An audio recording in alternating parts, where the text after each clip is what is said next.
तुकाराम मुंढेंनी आपला मोर्चा आता शाळांकडे वळवलाय. शाळेच्या आसपास 50 मीटरच्या अंतरावरती जंक फूड विक्री करता येणार नाहीये.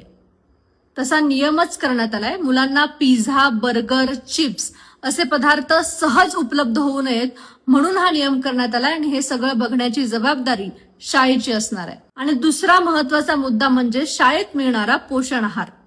याचा दर्जा हा दररोज तपासला गेला पाहिजे. त्यासाठी फूड सेफ्टी बोर्ड असायला पाहिजे, एक सुपरवायझर असायला पाहिजे.